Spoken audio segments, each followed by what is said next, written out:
الشيطان الرجيم. بسم الله الرحمن الرحيم. الحمد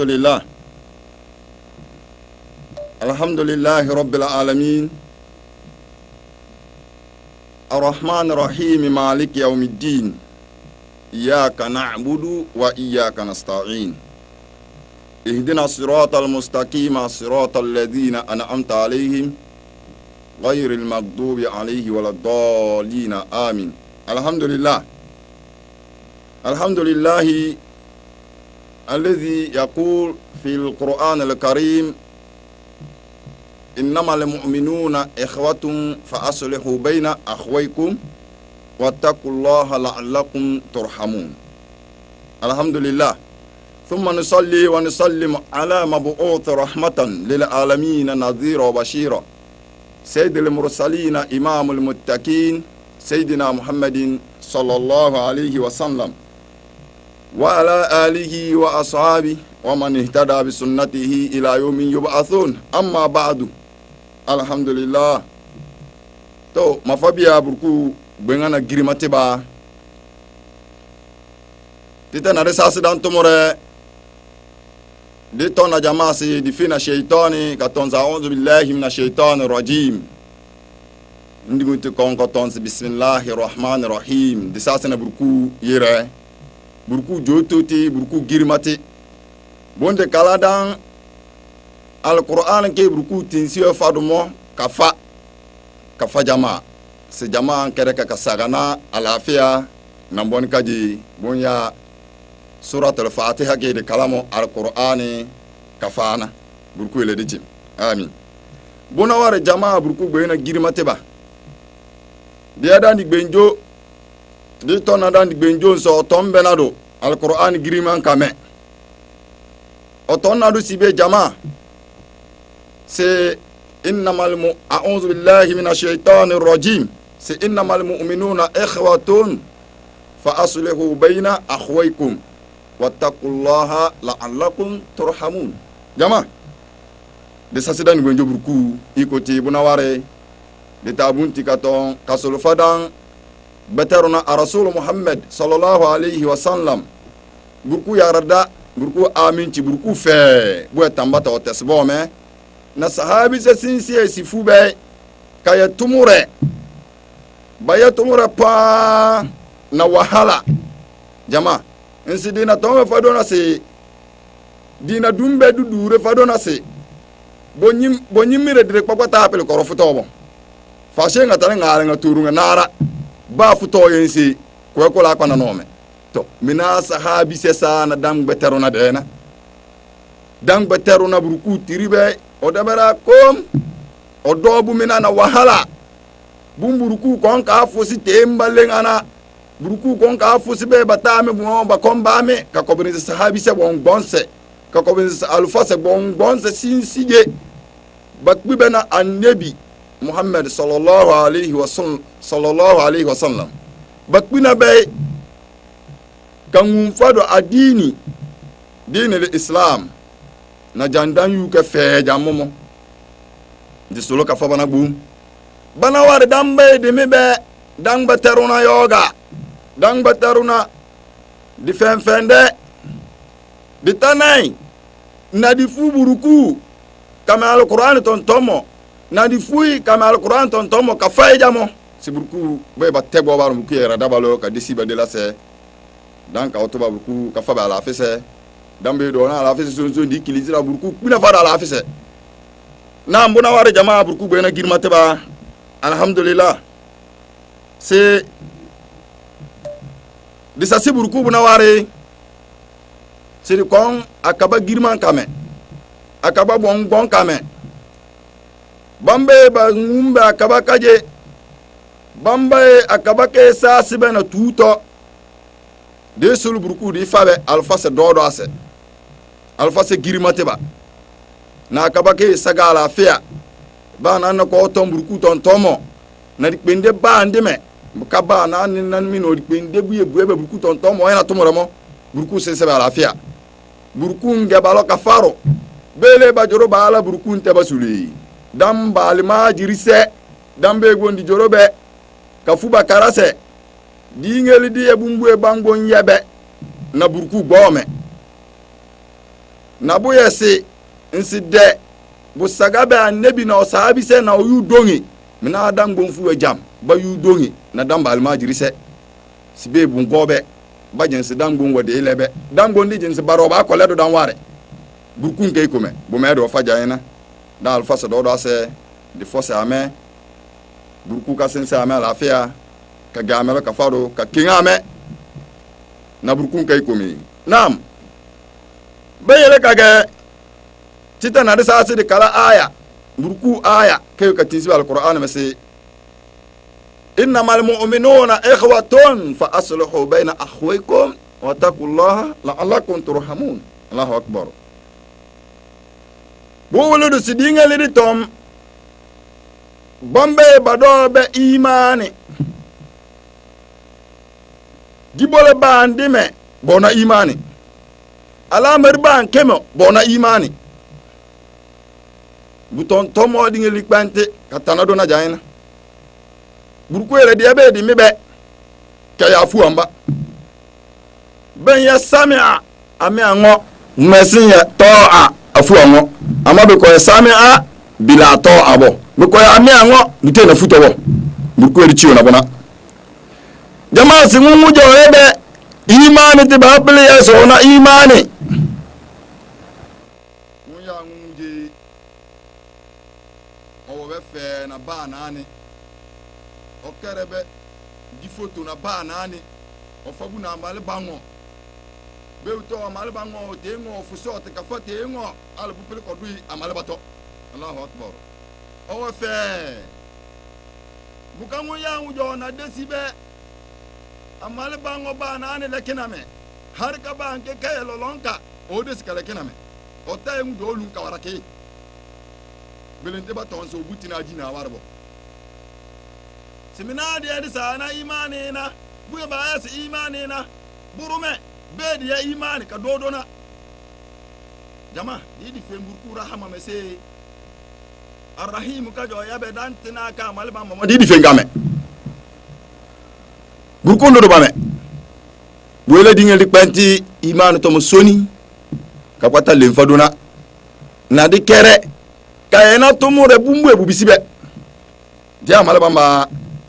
beba ton jansi da mali bamba do di ye buruku bota dila ne biton tomo ka fudi ye buruku bota mun tan na imani be na de fara di ye ba buka imani kam kan ya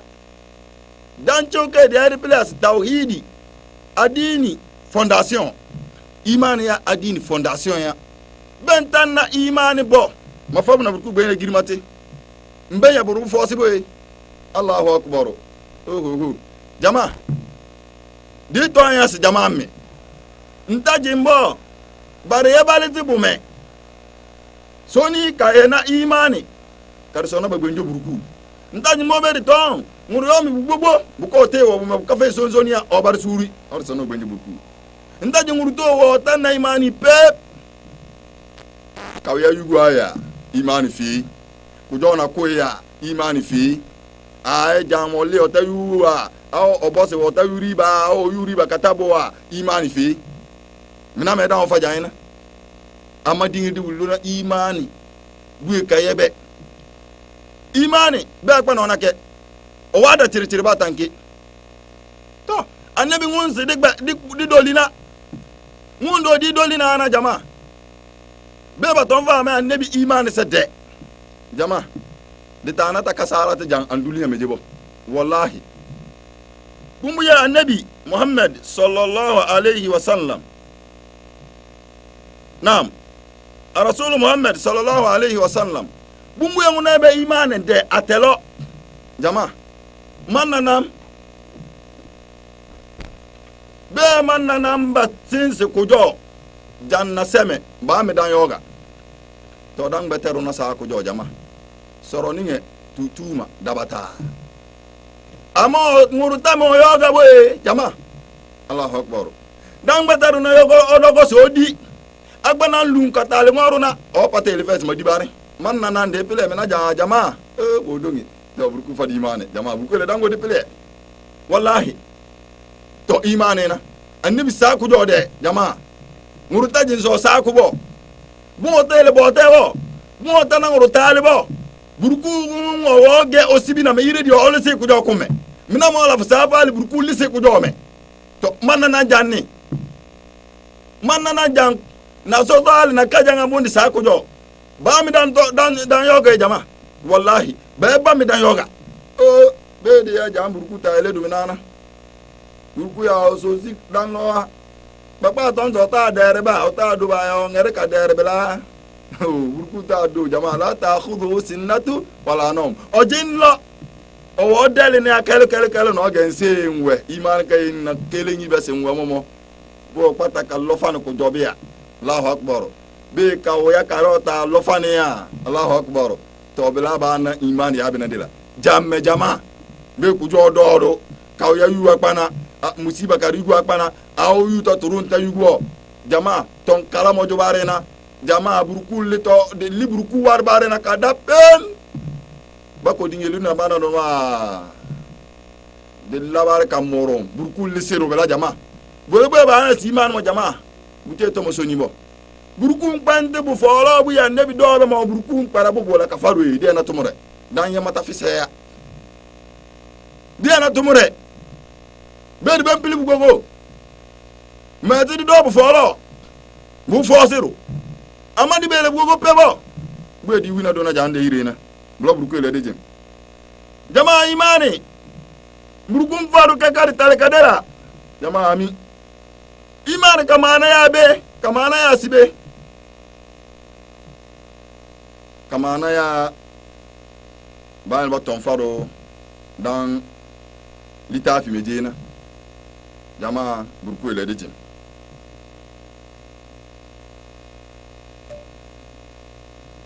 mai dama imani mana bayan bale sifadu ye man ya burku fuzo ka fa mala muhammad de jakia palme foro radio gongbon kame akaba gongbon kame studio gongbon kame eyemi imani folo ku yede tornado na de soni mo sibe ba si imani ma burku ba na giri mate ba munya ba si imani ti mal mu'min sadiqun huwa alladhi yu'minu billahi ta'ala Allahu akbar tunjo ebe imani ti munya mujo ebe ijati afa won ija ka gbogbo ka fa na ka baba ofa ija ka fa na ka baba be ba ko ton fesi adini sa ka bi sidi funa kana diu al khair burku jam ofa ija sidi elen sa ka dogon sa ofa ija Allahu akbar to minada jamaa kai ka fu be dan batar na rasul muhammad sallallahu alaihi wasallam minaba fa ija ka di kore bumba fa bar janna mutena wahala na wa jamaa Allahu akbar inna lillahi wa inna ilaihi rajiun to demba beri kedina dan sayyidina abubakar siddiq an-nabiyya beri kesine jamaa ruku bene girmate ba muna fa eja pata le burku to anza nabi sur fa se ejate eja kababa Allahu akbar bako ton fa ngago temba ko ton fa sa nabi yeso to eja se nabi to anzo ole mo katali jejan de ire dindie keme de koni ko ton fa nana pa fa eja abubakar siddiq nana fa eja mimanga ja nebi tombe simia yire de la ke diju soro ni ngale do ale retu kaju kamuta soro ngale juma annabi si munju bila de kabunti munju bila kasara kabunti katali makajibu asuba buka annabi de la burku fadana burku jan ka kosa makajibu ka bajibu mo tomba bena bata seli katabunti da bun burku so kes na fa bebuye bo be basibina me bata fa jabo jama batali be dang batarna dang alfa bongbongo ijate sayyidina abubakar jan se yenna na fubu na nwa si de osaka bajibo bela so oju dila ke riju soro ni ngetoro la tome buti to soro ni toro oju bila de kasara asuba ka jota ka bajiboji abubakar siddiq nan fanga je ja abubakar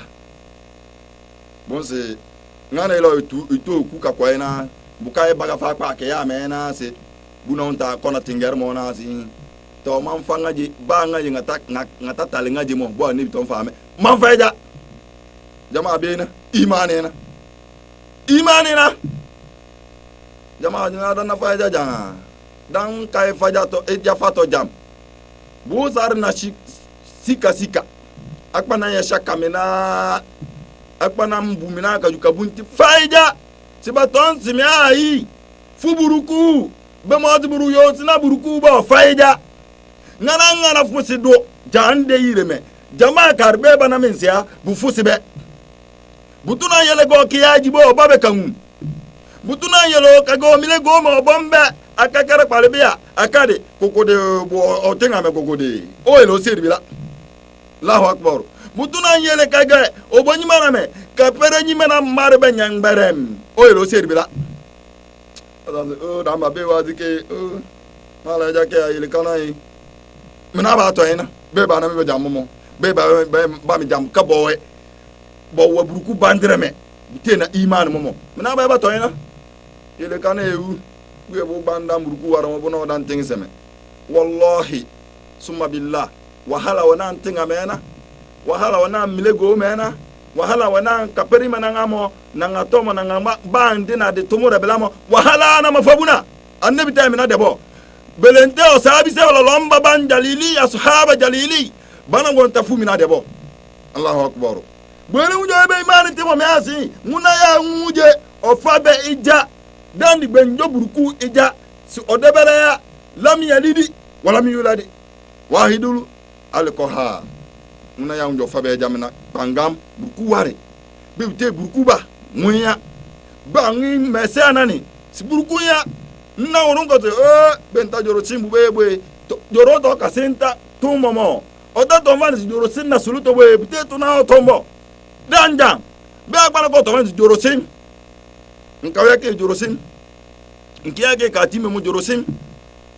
boku yebe lanza mo jorosim titen la Allahu akbar o ta to man yebe la boku ye joli tina bla bole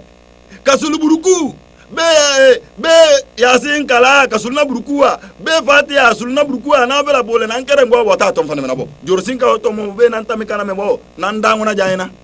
jorosim buten jorosim na buruku bo Allahu akbar o jamaa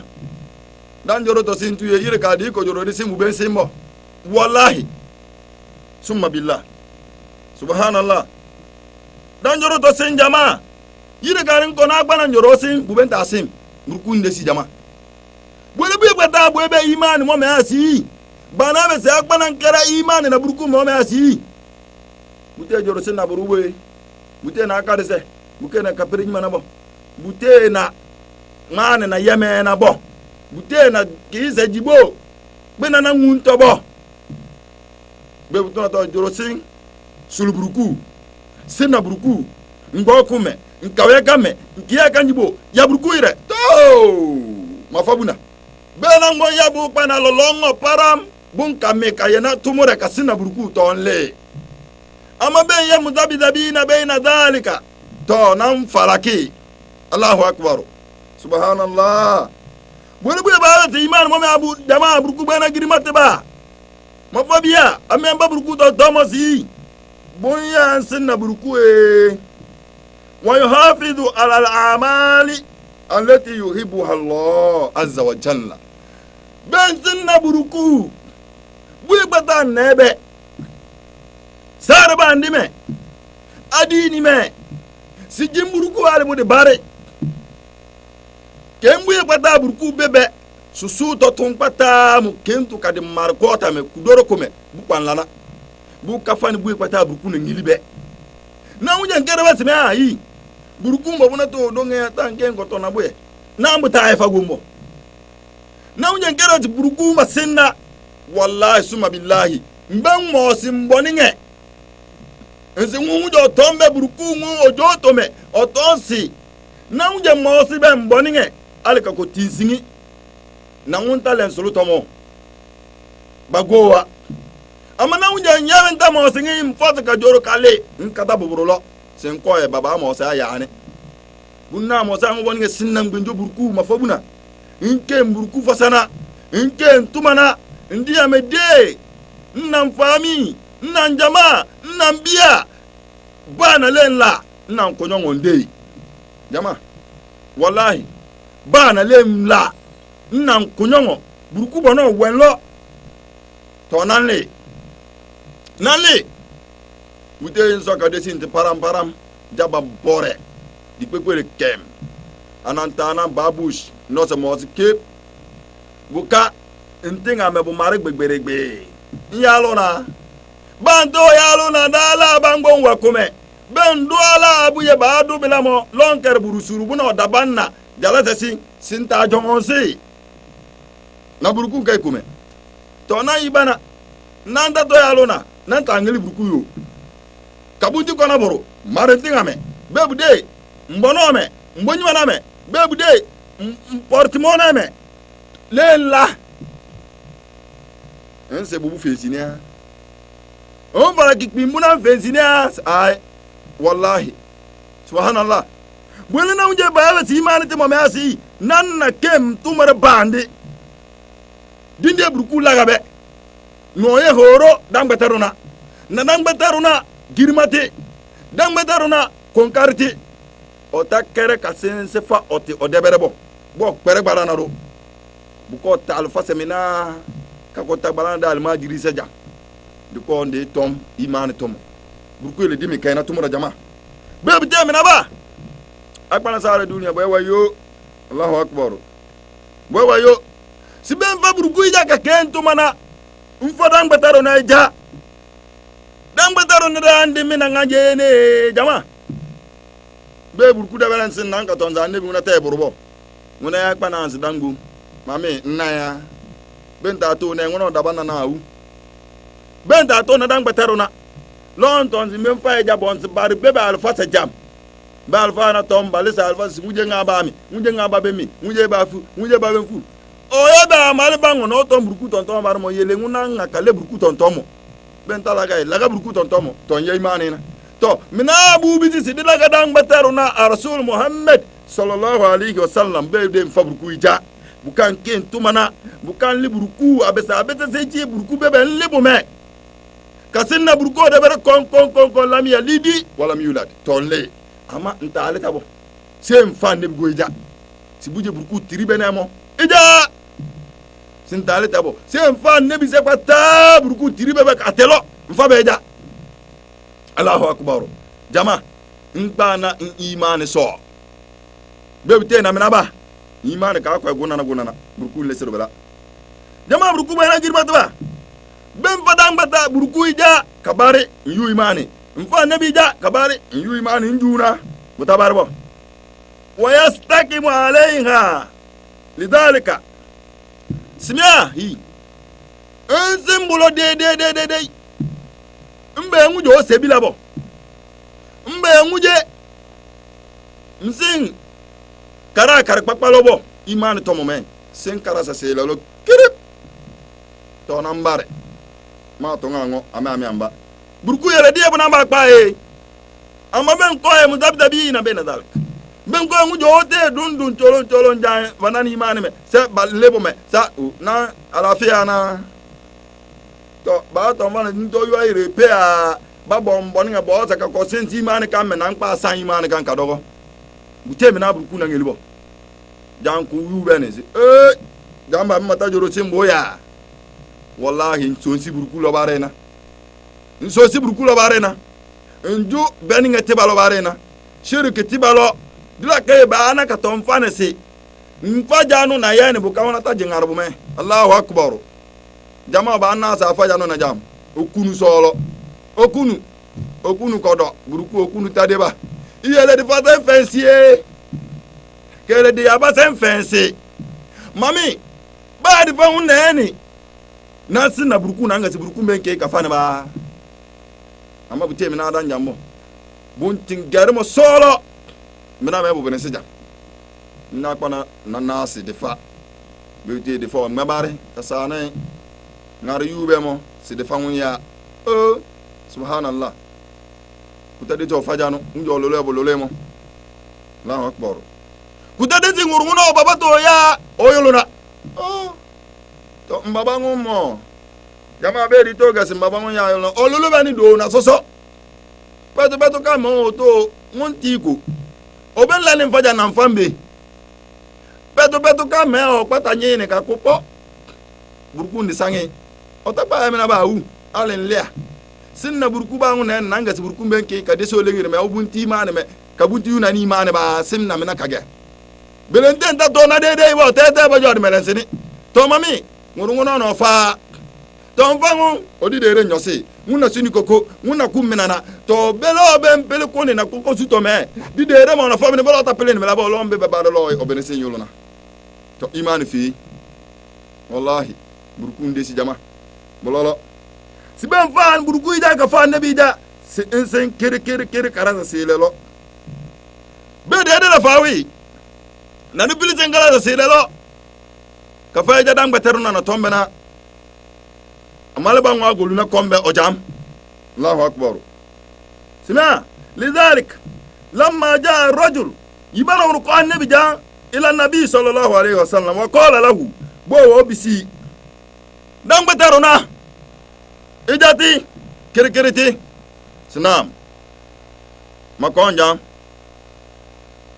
nam makonja simame angin kona simangel ma yimani pa mami ja njam donan ya nguje burku tribane nkonya sifado burku tontomo dan lelaname na de baraka fayja ka sindede makonja makome burku tontomo so waqala lahu kulli tonfam fil islam amale batome tombuna unja mabenta abisinguru ntontomo warbo tombuna unja maben bisinguru maben lenware kadi bisinguru melenseme domina ya ida tek pangam na ya imani tek pangam bo annabi ya imani ta dama wallahi annabi wona imani ale kade kore bo tan imani bo dike ko joku ye kurum mafabia diele yoni ngo yobe ba mam la ila do mo fe diele ngena tete ko joku kurum annabi sahabe soro ni bebere debe bebere mo soro ni kurban ni toro bu ye bebere ya bute ba ko sebe bute yina bo soro ni kurpapa ni le ni toro ni nara ni le ni toro annabi sa ko yo jama ngurta jim sinse o yo ngere bona ka bon lotolo mbenje ko yo na bo Allahu akbar ku jo annabi nadi o tadi sarabo ku jo ku ye ba fay momo o kare ka fana jama ke ko bede ame Allahu akbar nabu ko nay bo be ko boni annabi yube ala lolomba aside fusi amba bute da ala jamba bo subhanallah be da ya jamu ton van lo simo se sumbi akaga di burufeja ama te ka sumbi abe ngurulu ojensi dito obela ojensi dito de ga na bufusi asiri jama ai to e fa ja sala bana taka la ilaha illallah subhanallah manna ga se bana fekina to de na ne bi na ala sagana ba ga sumbi abonsi dito baga do agba na lum ku do ku yo yube mon ku na o jama ke ka lu no jama de amen kay badi ka baga amon mo ku jome madi bare ko tadibo jama imanina dala ben bil fuja sirike demba fujifa annabi de annabi ala fujifa demo dala jam ba ben bil bo subhanallah ngelin karalo na tono o mete ya ton fane alo no de ti o ton ta ben ngale ben kara ka suri mo me ayi be ma do buna ko foro lai mi mamachi o gbe to so lu ba ni se nyelo nfore son do bato ka foro ba mo no do buna njoru anin di fay mbin namoro fabo garan solo fay o yu ar heri ka dona ba na an bagugu wallahi to de butem na nabi no ala sahabu yi annabi ala tali no siri ka fa bamba boy ay ba fusi asiri apoko bugbe rem ba ga sombi anena lolo be jama karasi yeri ba solo sense Allahu akbar damben ta na bana bala buyi jama ba lo na ngudi jesi mai mapele yeme na ogowa mamati to bwele buruku bere girmati uja kondang batano na rasul muhammad sallallahu alaihi wasallam janse tonfan tombuna uja mabenle ngware kabisi ngurmo ba na ya imane te pangam na ya jati na ya unje ndobe bwebu kebe buye danwol ba mon se mema tonfani wu Allahu akbar mo si to mema tonfani nsin tombelo se kola lahu annabi sallallahu alaihi wasallam wa annabi tonvese kol tonsima a'udhu billahi minash shaitani rajim c'est qul amantu billahi thumma istaqim. Allahu akbar. To muna kwere tu jama. Allahu akbar. Jama annabi tala na butambo si ton si mai fa burukun ija ota de ton na fama ngwe ija boy burukun oto yin ton ma fa burukun ija npa ya kere npa ban dede bo bare to yu imane ben ko ton fa burukun ija aka di fe nloyi ben ko ton fa burukun ija ma fa buna nka pere nyima na nga ndedu benga nyangbere mo wallahi jam mujo odu ka pere nyima na nyangberem ka tondi burkulo odu mo wallahi wangere ya mami nguru ni bizika pere nyime tadi ya dida bude mina annabi du ngaba annabi du de papa e kom folo na param ama bute na burulo odu de na burku diri ba waten dono be na nguje ngeli ndo de lobu ko mweni siga ti malengire me be ngane ko kay makarfi nya pagase makaprinye de na me siyele bedubo ama ja menna kpana kapri mena nyangberem se matalma didi to die na ton vanzo ta do ti abume be mala gbo dinde na gesi gbo dia be mangala de tuna mate tela de tuna wara die na kona de ame subhanallah la ilaha illallah dinde na kona fambina mina me do faja dinde na ile mangante mina me do faja to burkum jo be na le tamanu belo me bil fona je jasime a o pirikayele njoro jam ntambina kuko bonmo mbirisibina tebo belo me faja bo belo me fayati njoro na lafia ku bonmo mbirisika utuna bo belo me faja mina bo subhanallah burunga bu melanseni subhanallah ben ko go mile go me opotmo me akare kumbanzi kan na dawbina burugun jo dado na munjo eva na kare kama una do ani yo da fani mbina na riziki wallahi burugun ya anambuti na lakare ngwa mala senti bonko mwela nabi to fa buna ngo ibana sema qul amantu billah thumma istaqim to ant ma fa burugun ja mfa be ja kabare ntabare tabose inye tu kere ense burugun bolo bwe burugun ngeli bo ma nyebo to mbare Allahu akbar. Oh mafabuna be mana na njamba ton famina buruku di chiyo ma buruku me chiyo be ba ton famina baba ta ton na manje si buruku ma mafu mafabuna be na ko ga jambe na pa na furu ti e fa soluto ba ko solufa una ta ga qur'an kala to boy ayin to kolina buru da bansi to ma kwata ye fanensia ma kwata bon fanensia na ndi du feri jibu me asi ay ma kwata ge fan be na tare na ma ton fan boy de kumo la ilaha illallah jamaa mina tubu tiba yere to wa boni nga longe bukabanta yuta ba kurusa ko ba tobo inna lillahi wa inna ilaihi rajiun tubu ji ajonza nga buruku bandere wolo ni ko ba go param ko fulum karate de sibina me ko du jiro fine aboni nga buruku na nya ni sibina me na jiro fine wallahi oku na ona fabire ba togo bukanam bebu te jingara nto agbobo babisi baroto no suna balbalo ta yuta agbo yebo ama obuna we ota suna bo ama shetani solo oyu we balto na agbo kajuna famuna nguna wo togo no fabiri Allahu akbar so gefe bume bukan won saga ota togo agbo kun ku karanyinglo ku karan korobo bilente kunyure bo buko saga buna suna biya suna marolo amo yugu shetani mbo kajuna nguna no famile togo game tutunge buka kurta ko unta yudo dimbo no yubiya no nya na una nanto tuye da tare ama shetani suluba ware o yu ngana bebde kinto Allahu akbar akwana de kin kajuna se bage fe oduli nya mense bo bala jambo beren se fe tomo ba fonwi fore o se bona bo do chene kam banni nangi buruku lesero majama buena jama beden sinna buruku sinna kay kere beden ko alfa janze bamme ba alfa wina fani buruku begasi ubenye bengasi ubenye gbo mina bo jaina be ba konda almajiri taja ba kara alfa senu mi za senu se kalafan qur'an pilimana oh almajiri gbo nsaga mina ka go pete mi za senu lo kunyongo ko ine buruku lesero amadan wonde jingar barka man gewu do men ngana wallahi de jingar barka man ge dal majiri sa jansa in fa min sa senu ka fa qur'an pilimana wallahi naniya lolonka fatiya ke korum bal majiri sin ka kalafane ka dimmil sa senu wallahi bum fayda bole mina ba do sare ka jaine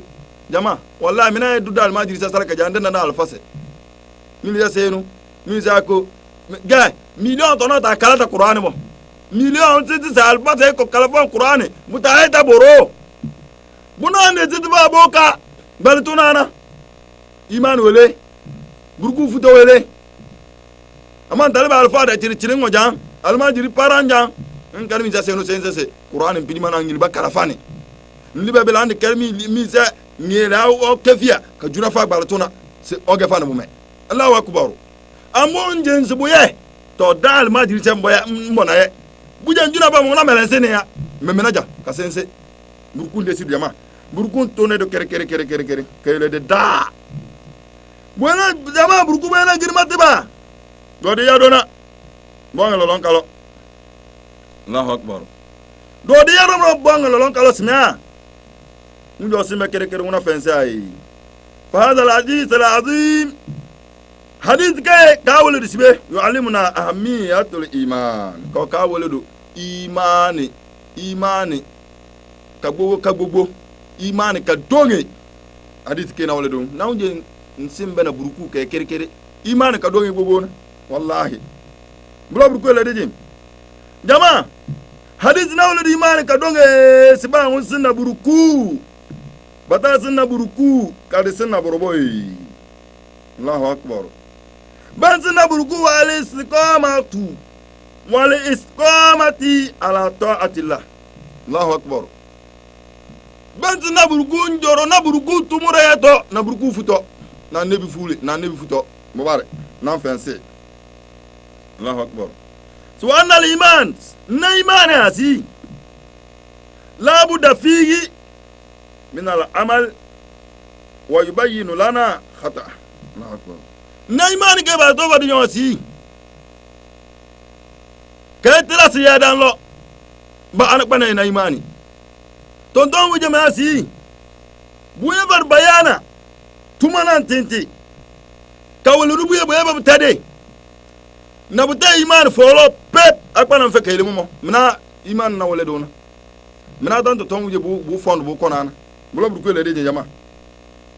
ge ma imani legre me boy ngare ya de legre me da bara imani wobo sa damba le imani yele do legre me boy bu ka bu fe legre me ni gbele bu na tonga bu fe legre me na buruku mina do jayna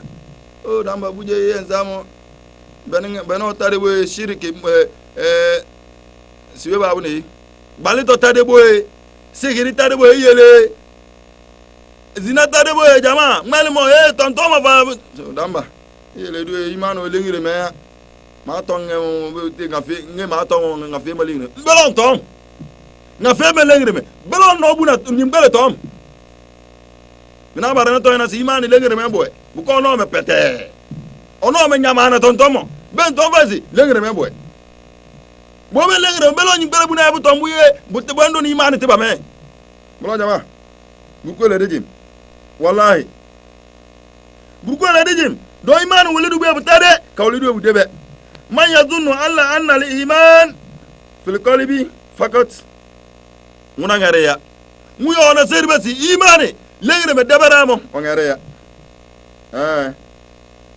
wallahi akbana sinna te lengire me buwa imani an sinna burku lengire buna me ama bute bu debara bo be sinna me na bo iman wa nyingbele bunala tonton mome ikrar bil lisani agwana tonton buna o fe adini me o tafi ruku bobo se bo buye bu fe be iman bo me ya bo wara kito kwata ama ngwana ton o lengere buna faija na ko be nai bo nyingbele buna ton ija ke ko be ruku bolo na nebi ton kemomo se ndi chacha buko le de bana makpa to butabari iman we agbana ngare okpanga na kayena buruku tumure imano bume imane boye bena unje ndebona wa kpana mo njongonsi ntayu te imane bo nkpanga na ngata buruku tumure mbe buruku fosana mami nkpanga na ngata ogun ka fosi buruku mbe dole bodi buruku aso da man teje mana fosi we jingin mon ka mana fosi ngare na bajoro elu njuru sanko Allahu akbar bale ko mbezi nle ani wanye nkpanga na ngambe ngae le ngaju nkpanga na nga baraka judile ke buruku bebe kpanga na jimbe ya kpanga na nga baraka judile ke buruku bebe imano ele to buna gbata kpana nkero kpanga na oye na buruku bota si imani moye baton farmena ndege gbata yebelu buya si imani tumurande ye bube si tete ngandi ton warakito ni warakibo nanle ndi chacha wele nje gbata otonzi imani lengere me ya we mbante se lengere me na kpana di ngeli boni chetane tumura be bale ya bale buna ya otomo bor kese ya buna ya onde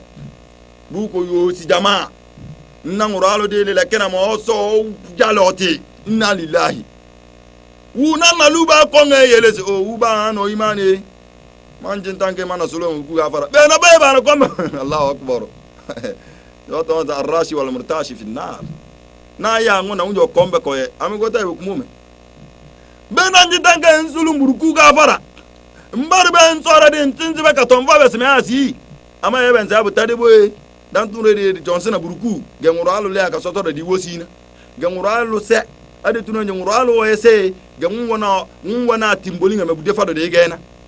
belan pele kana be na hu yire garin ko na alu na sin jingiri be timboli nga ko lan de bere na skete na bobi de bere to mbele kana sore me ade tuno de si bote ko pata kapta oli poli poto no panke ti se o pa ko lan nyo se patere bolesi buru nya pata na ge so de bendelele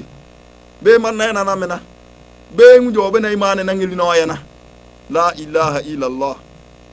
tombili tombobe mbarbe sima be judi ngali tuba ay nlambi na bare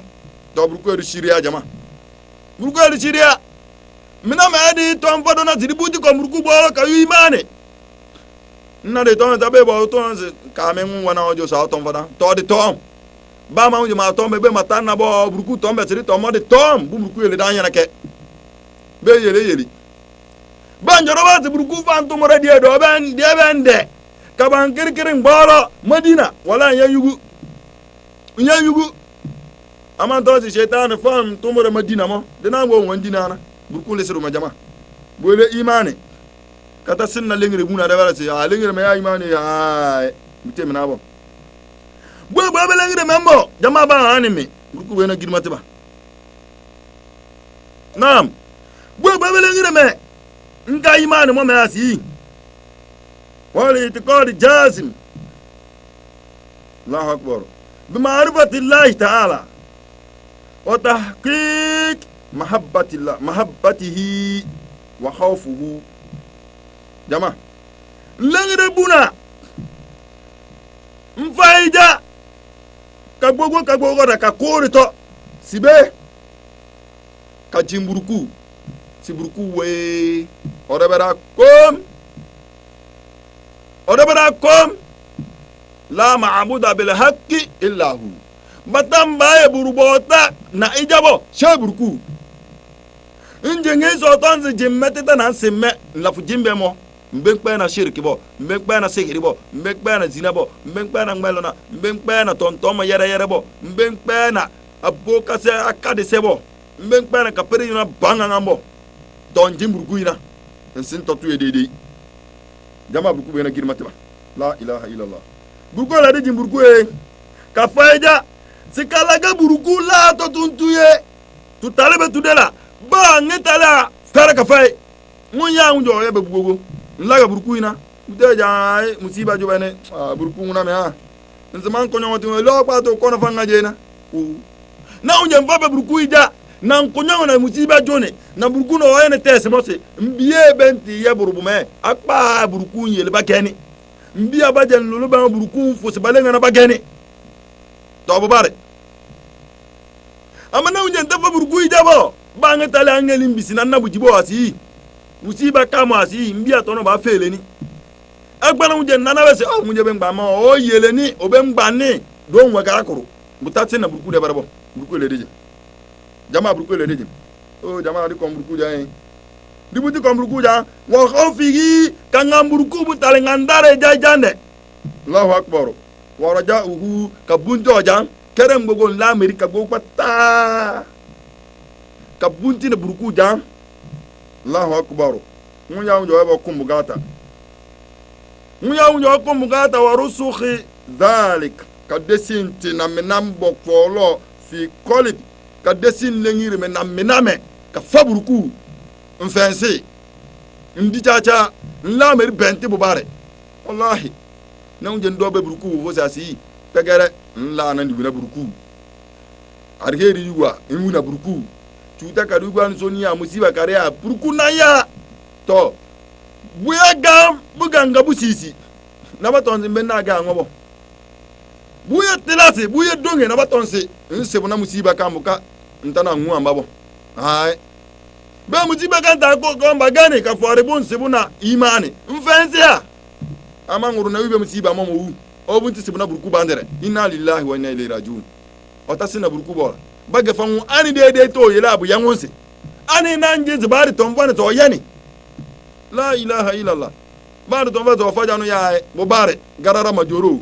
au nana nkame ha baba ya garara majoro obo lumomo baba wetin kenchara pa ido apa buntina pa aware nwuya burku a mama chidamba bena yadu e jamaa burku buntina dan la kar sala karbi burku futika faro mame ngoro li biazi bena bato zelo na weni owe bato mala sana mpele jengenya si bato ma zelo na weni mala na tombe mala yake adamba nselo oji ntonzasi yulo na we owe bato nsina ya mpele jengenya na ngonko kwa kesonka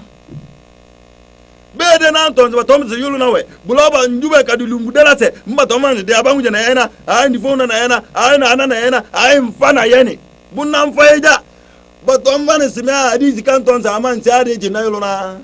yanje ngese ngwena benkala la Amerika fa burku yolo na forene bari burku yolo ban foredo baben ka foredo ba favre batiane ben vita batato manzi yalola ben vita batato manzi ya tu kursiu kulu ala butoro fala ko butoro nasu to ka fenze ka to ka fenze ndaba batato mfarwa di felana buna te burbo ama be batonzi me ai ben vita umazina akari karin wantin ame na mfisa to ngaje dinyelina to di ben tonfa ame na bo dambe tonfa ame na bo na unje bari tonfa na akari nta mfisa na mo be yeso tutura ke tuba mbe sebna ke bo ama be ye ko jumbu so mbusuti mun ka sebna ke wala na fani burku na en mun karin wanna kirin solo burku fisa siri jama burku lesero me burku le dejim nam na de bari dan wazi be burku pa burku le de ba me de me ba de na tumure nam jama burku wena girmatiba bumbu ya imani tina bisibe imani kaye babisi bubisi akpa na mfa eja olengire buna mena fal mu'min ina imani tasi yusaddiq bi kulli ma akhbarahu Allah o fa eja na buye gbata burku tiribe na nang batero na se tonfabe bayelese badose bayese babese munya imani te dama bute ka faje eja kayeleje ya imani boy wallahi bute ka faje eja kayeleje eja kay tingar mo je ya imani boy ay bute kana batonje na bo alaji olumba no go lingere buna me du sirena na buna solo Allahu akbar tibere balolona munan ko yubuje o nna ko ngadulinya bere balolo onje o leta ba ka do o falo to matanga tanka yo burko bo konfa ko sinimba o baba tinga me ka lo falo to manjenga ba on ko bere don bere balolona lo mbepele imani bo na burku mena do faja yana na gba no fosi burku pa ama ngarwa nga baranse ge nga baranso imani mo ta ko yele ngana bo yele ngana lo ga rosebo to sebo nsibo na bugo ndi burku ama ben ye sa so tutungati bum patayele kasina burku to bare fa ko faza fawzan azima bulo burku yele de jama imani tina mujo na leba nge pata burku annabi to la burkusi to ngona ya imani ti azza wa jalla. Allahu akbar. Bila mine kafamina wala yashukku be shakabo alba to be fani sima yi nzaya na burkun lagani kafani ariziki be shakabo bere ma na buko mako nangana so damba disina mena bere buna bere bu bina didi mena me do fajan lo imani fiina bata shaka na buja akwana to man tuma ga be sinna burku go ku yeme nyugum buye nyugum takarakai nyugum riziki be sinna burku be nyugu be shaka be te pase to de me kamo ha bona te to mo buri nla war mi wona almadiri yo mi wona simba oton bere di sinna burku do jande sinna burku kandi yuwa ton de do jande sinna kamo ta sinna kena bo shika wabu mena mata sinna burku na shika bo jama muko lede qala ta'ala toimi burku na tamara alquran girman kama sami'a a'udhu billahi minash shaitanir rajim إنما المؤمنون الذين آمنوا بالله ورسوله ثم لم يرتابوا الله أكبر إنما أفان ويجا منيا مجو سمبنا بركونا بترنا مكاشاك فيهم كسرات فيهم سي أو نيا نبي نياريا بنا فيهم أو نيا بركو تونا أتاجي أنغو تونجي أوتي تونجي بنا فيهم نانجام nsina kaya kirikiri burku le de bana pa jama to ameya bambaje burku gon wa ameware burku bono wa ameloyi jama burku bo ena girmate ba burku le rejem kasina burku faman azhara al iman bilisanihi walam yusaddiq bil qalbi fa huwa min al munafiqin to jama je disim ma fosa ame burku kala ba simya burku bo ena girmate ba nan wujen lisba imani fatima atibana sin wana imani nyigbere buna lon tom ben tonje bo tutunge moto wu malana buruku inna lillahi wa inna ilayhi rajiun ben tar jama me ja ben tar ko nyote ba goroa o ibe ngambo e fensika o wa o ma wo de ma gba ngame nla be bu de gbe siu ba kare tamase ka dun lo bu gbe siu de ma fa buna bu je mbepele mo sin tonga o buya mbele fa ko nyongote na ba tanke bo na na mbina to se bo woy nton ma pele fa nese to na go fulu no ka ton fa ko nyongote na yele wona le se imani burku jan ka dun lo nan te fe momo si to ngeli to na burku le kiname donc nyongote ba tu ma jamba imani wo burku lo to burku ya bambo wallahi si to me se ba fa burku ja pa mu momo mina kunyongote babaru wajaina minadu wajaina dango kata butedi le kunyo kuma barbo burku le sir kuma ami minadi sinnat burku ole sedona nangujo imani tandonge bo bina dik pata so nano tosi o ma fa nse ami o be ngambo ma fa ndia o ma fa ne ba alfa mi sa alfa se le kare ndogo nkuna mgata se to bare ole di imani burku jam kanye nanam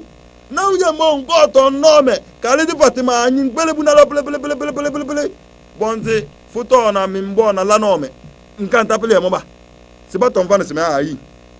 nyi gbele bu na to ngana amma lengire bu na ta faja sinyenye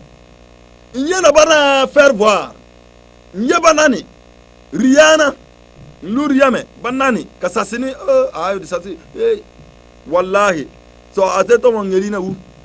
wallahi to mo ngelina sibato man siban lingire buna men na message mate to na bana me bukaba bu jense me lo matu to bezi me awu ai de afata tan ni ton kunyo te baba na ta ba wi na baburuku npata de ton fa be bati to ya bi bukpa njo e faro bukanta ko ye Allahu akbar nwot be imani karna gara koro sibato mfa na sima fa huwa min al munafiqin sin wa munafiki sema ya